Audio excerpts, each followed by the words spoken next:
Praise the Lord. Ave Maria. എൻ്റെ പേര് റെജി പൗലോസ്.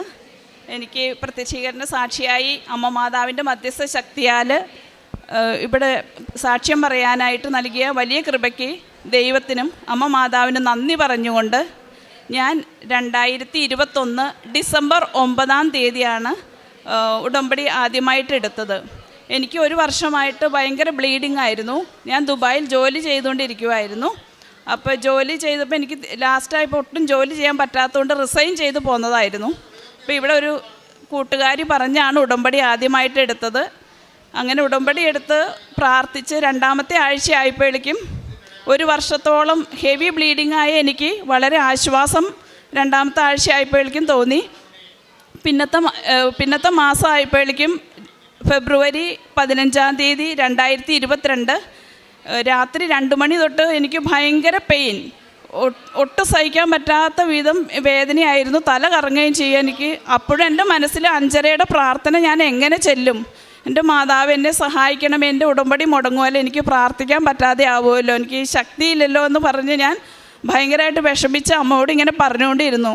പക്ഷേ ശക്തമായ വേദന, എനിക്ക് എഴുന്നേക്കാൻ പറ്റുമെന്ന് തോന്നിയില്ല. പക്ഷെ 5:21 ആയപ്പോഴേക്കും പീച്ച് കളറിൽ കൃപാസന മാതാവ്, പീച്ചാണ് പിങ്ക് കളറാണ്, അത്ര ഒരു ഗോൾഡൻ, അതോടുകൂടി നല്ല പൊക്കമുണ്ട് മാതാവിന്.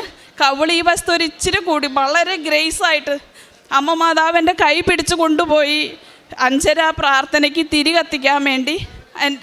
അമ്മ എന്നെ കൈ പിടിച്ചുകൊണ്ട് പോയേക്കാം, എനിക്ക് എഴുന്നേക്കാൻ ശക്തിയില്ല. പക്ഷെ ഞാൻ എങ്ങനെയാണ് അവിടെ പോയി അമ്മ എൻ്റെ കൈ പിടിച്ചുകൊണ്ട് പോണത് മാത്രമേ എനിക്ക് അറിയണുള്ളൂ. അവിടെ ചെന്ന് ഞാൻ തിരി കത്തിച്ച് അമ്മയെ ആ പ്രത്യക്ഷീകരണ പ്രാർത്ഥന തുടങ്ങുമല്ല, പിന്നെ അമ്മേനെ നോക്കി കണ്ടില്ല. പക്ഷെ ഞാൻ വേദന പോയതല്ല, ഞാൻ മറന്നുപോയി.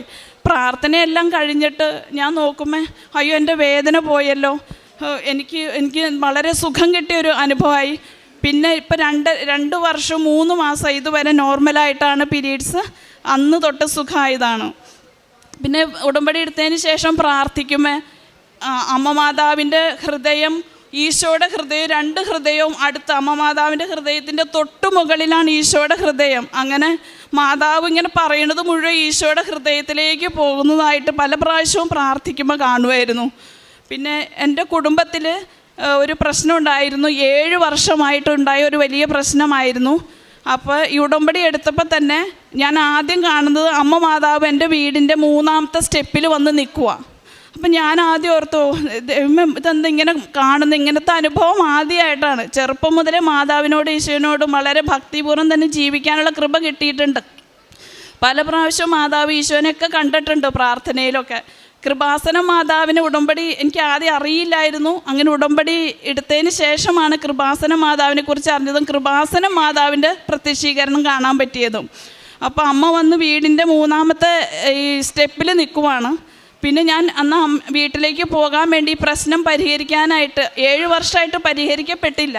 ആ പരിഹരിക്കാൻ വേണ്ടി പോകുമ്പോൾ വണ്ടിയിൽ കയറി ഓട്ടോയിലാണ് പോകുന്നത്. ഓട്ടോയിൽ ഇരിക്കുമ്പോൾ തന്നെ മാതാവും കൂടെ വന്ന് ആ വീട്ടിൽ അത്രയും ദിവസം ഉണ്ടായ ഫോട്ടോയാണ്. അതും കൃപാസന മാതാവിൻ്റെ ഫോട്ടോയാണെന്ന് ആദ്യം അറിയില്ലായിരുന്നു. അമ്മ മാതാവും ആ വണ്ടിയിൽ തന്നെ ആ രൂപം. അങ്ങനെ ഞാൻ വീട്ടിൽ ചെന്ന് പ്രശ്നങ്ങളെല്ലാം പറഞ്ഞ് നല്ല ധൈര്യത്തോടു കൂടി അമ്മയോട് എൻ്റെ വീട്ടിൽ ചെന്ന് കാര്യങ്ങളെല്ലാം പറഞ്ഞ് കഴിഞ്ഞപ്പോൾ പിന്നെ സ്റ്റെപ്പിൽ നിന്ന് മാതാവ് പോയി. മാതാവിനെ കാണുന്നില്ല. അങ്ങനെ തിരിച്ച് എന്നെ മാതാവ് ഓട്ടോറിക്ഷയിൽ തന്നെ തിരിച്ച് അമ്മ തന്നെ അവിടെ ഇരിക്കുന്നുണ്ട്. മാതാവ് എന്നെ വീട്ടിലോട്ട് തിരിച്ച് ഞങ്ങൾ താമസിക്കുന്നിടത്ത് തന്നെ കൊണ്ടുവന്നാക്കി. അങ്ങനെ വലിയൊരു അനുഭവം. അങ്ങനെ മാതാവിനെ എപ്പോഴും പ്രാർത്ഥിക്കുമ്പോൾ അമ്മ മാതാവിനെ ഈ കൃപാസന മാതാവിൻ്റെ ഡ്രസ്സോടുകൂടി തന്നെ നല്ല ഭംഗിയായിട്ട് എപ്പോഴും കാണാൻ പറ്റുന്നുണ്ട്. പിന്നെ ഞാൻ UK പോകാനായിട്ട് NHS ബയോമെഡിക്കൽ സയൻറ്റിസ്റ്റിൻ്റെ HCPCയുടെ ഒരു രജിസ്ട്രേഷൻ വേണമായിരുന്നു. അപ്പോൾ രജിസ്ട്രേഷൻ അയച്ചു കഴിഞ്ഞിട്ട് ഒരു വിവരമില്ല. 1 മാസം കഴിഞ്ഞ് ജസ്റ്റ് ഒരു മെയിൽ വന്നു. 1.5 മാസമായിട്ട് ഒരു കാര്യമില്ല. നമ്മൾ 60,000 രൂപയോളം അയച്ചു. അപ്പം ഞാൻ അമ്മോട് പറഞ്ഞു, അമ്മേ സെപ്റ്റംബർ 8 അമ്മയുടെ പിറന്നാളിൻ്റെ അന്ന് എനിക്കിത് ഞാൻ എലിജിബിൾ ആണോ അല്ലയോ എന്ന് എന്നെ അറിയിക്കണേ. എനിക്കത് ഇത് നടക്കോ ഇല്ലയോ ഒന്നും അറിയില്ല. അപ്പം അന്ന് തന്നെ പള്ളിയിൽ ഞായറാഴ്ച പോയ സമയത്ത് ഞാൻ പ്രാർത്ഥിച്ചപ്പോൾ എൻ്റെ ഫയൽ തുറക്കുന്നതായിട്ട് ഞാൻ കാണുവാണ്. അന്ന് പള്ളിയിൽ വെച്ച് ഫയൽ തുറക്കുന്നതായിട്ട് കാണുന്നു. അത് സൺഡേ ആയിരുന്നു. പക്ഷെ മൺഡേ രാവിലെ തന്നെ അവിടുത്തെ സമയമായപ്പോഴേക്ക് ആ മൺഡേ ആയിരിക്കും. അവിടെ രാവിലെ തന്നെ എനിക്ക് എലിജിബിൾ ആണെന്നും പറഞ്ഞിട്ട് അമ്മ മാതാവിൻ്റെ പ്രത്യേക മധ്യസ്ഥ ശക്തിയാൽ അമ്മ തന്നെ ചിറകുള്ള മാതാവ് സഞ്ചരിച്ച് വന്ന് എൻ്റെ രജിസ്ട്രേഷൻ ദൈവത്തിൻ്റെ കൃപയാൽ അത് ശരിയായി. കാരുണ്യ പ്രവർത്തനം ചെയ്ത് ഹോസ്പിറ്റലുകൾ പോവുകയും അവർക്ക് സാമ്പത്തികമായിട്ട് സഹായിക്കാനും ദൈവത്തിൻ്റെ കൃപയാൽ സാധിച്ചു. പിന്നെ കാണുന്ന എല്ലാവരോടും കൃപാസന മാതാവിനെ കുറിച്ച് പറയുവാനും ഞാൻ ഇവിടെ സാക്ഷ്യം പറയാൻ വൈകി, അതിന് ക്ഷമ ചോദിക്കുക അമ്മ മാതാവിനോടും ഈശോയോടും. പക്ഷേ ഞാൻ കാണുന്ന എല്ലാവരോടും കൃപാസന മാതാവിനെക്കുറിച്ചും എൻ്റെ ഈ എനിക്ക് സാക്ഷ്യം കിട്ടിയ എൻ്റെ സാക്ഷ്യവും എല്ലാവരോടും തന്നെ ഞാൻ പറഞ്ഞിട്ടുണ്ട്. പലരോടും കൃപാസനത്തിൽ ഉടമ്പടി എടുക്കാനും എല്ലാ കാര്യങ്ങളും ഇങ്ങനെ പോകുന്ന എല്ലാ വിവരങ്ങളും കൃത്യമായിട്ട് പറഞ്ഞു കൊടുത്തിട്ടുണ്ട്. അപ്പോൾ അവർ പറയും ഇത്രയും കൃത്യമായിട്ട് ഞങ്ങൾക്ക് ആരും പറഞ്ഞു തരാറില്ല, അപ്പം ഞാൻ ഇവിടെ പോയത് കൊണ്ടാണ് എനിക്കിത് അറിയാൻ പറ്റിയതെന്ന് പറഞ്ഞു. അങ്ങനെ എല്ലാവരോടും പറയാൻ പറ്റിയിട്ടുണ്ട്. പിന്നെ യേശുവേ സ്തോത്രം, യേശുവേ നന്ദി. ഈ പുണ്യഭൂമിയിലൂടെ വന്ന് ദൈവത്തിൻ്റെ കൃപയാൽ അമ്മ മാതാവിൻ്റെ മധ്യസ്ഥ ശക്തിയാൽ നിങ്ങളുടെ എല്ലാവരുടെയും മുമ്പിൽ വന്ന് ദൈവത്തെ മഹത്വപ്പെടുത്താൻ നൽകിയ കൃപയ്ക്ക് നന്ദി പറയുന്നു. എൻ്റെ കർത്താവിൻ്റെ അമ്മ എൻ്റെ അടുത്ത് വരുവാനുള്ള ഭാഗ്യം എനിക്ക് എവിടെ നിന്നെന്ന് ഏലീശ പുണ്യവതി പറഞ്ഞതുപോലെ ഈ പറഞ്ഞുകൊണ്ട് നിർത്തുന്നു. ഈ മകളുടെ ജീവിതത്തിൽ ഈ മകൾക്ക് കിട്ടിയ രോഗസൗഖ്യം, തൻ്റെ കുടുംബത്തിൽ 7 വർഷമായിട്ടുണ്ടായിരുന്ന പ്രശ്നങ്ങൾ പരിഹരിക്കുവാനായിട്ട് സാധിച്ചത്, അപ്പോഴവിടെയൊക്കെ അമ്മ എങ്ങനെ ഈ മകളെ വഴി നടത്തി, അമ്മയെ കണ്ടു, അമ്മ കൈക്ക് പിടിച്ച് എഴുന്നേൽപ്പിച്ച് അമ്മ കൊണ്ടുപോകുന്നു, അമ്മയെ നേരിട്ട് കാണുന്ന ഒരു അനുഭവം ഉണ്ടാകുന്നു. അതുപോലെ വീണ്ടും അമ്മയുടെയും ഈശോയുടെയും ഹൃദയം, നാം പറയുന്ന ഓരോ കാര്യങ്ങൾ അമ്മ ഈശോയോട് പറയുന്നുണ്ട് എന്നുള്ളത് തന്നെയാണ്. അമ്മയുടെ ഹൃദയം ഈശോയുടെ ഹൃദയത്തോട് സംസാരിക്കുന്നു. അത് ഈ മകൾക്ക് കാണുവാൻ സാധിച്ചു. ഇതൊക്കെ തന്നെയല്ലേ അന്ന് 2004 ബഹുമാനപ്പെട്ട VP ജോസഫച്ചൻ അൾത്താരയിൽ അമ്മയെ ജീവനോടെ കണ്ടെങ്കിൽ ഇന്ന് ആയിരങ്ങളാണ് കുടുംബങ്ങളിൽ അമ്മയെ കാണുന്നത്.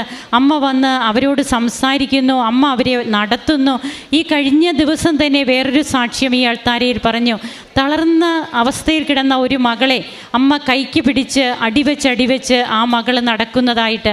അങ്ങനെ എത്രയെത്രയോ സാക്ഷ്യങ്ങളാണ് നമ്മുടെ ജീവിതത്തിൽ. അമ്മ നമ്മുടെ വീട്ടിലേക്ക് വരും. ജീവിക്കുന്ന അമ്മയാണ് ഇവിടെ ഉള്ളതെന്ന് നമുക്ക് മറന്നു പോകാതിരിക്കാം. നമ്മുടെ എല്ലാ നിയോഗങ്ങളും അമ്മയുടെ വിമല ഹൃദയത്തോട് ചേർത്ത് നമുക്ക് ഈശോയ്ക്ക് കാഴ്ചവെക്കാം. കരങ്ങളടിച്ച് നമുക്ക് ഈശോയ്ക്കും അമ്മയ്ക്കും നന്ദി പറയാം. യേശുവേ നന്ദി, യേശുവേ സ്തുതി, യേശുവേ ആരാധന. അത്യപൂർവ ദൈവാനുഭവങ്ങൾ ഇനി നിങ്ങൾക്കും സ്വന്തം. ഈ യൂട്യൂബ് ചാനൽ ഇതുവരെ സബ്സ്ക്രൈബ് ചെയ്തിട്ടില്ലെങ്കിൽ ഇപ്പോൾ തന്നെ സബ്സ്ക്രൈബ് ചെയ്യുക. ഈ വീഡിയോ ഇപ്പോൾ തന്നെ നിങ്ങളുടെ സുഹൃത്തുക്കൾക്ക് ഷെയർ ചെയ്തുകൊണ്ട് കർത്താവിൻ്റെ പ്രേക്ഷിതരാകുക.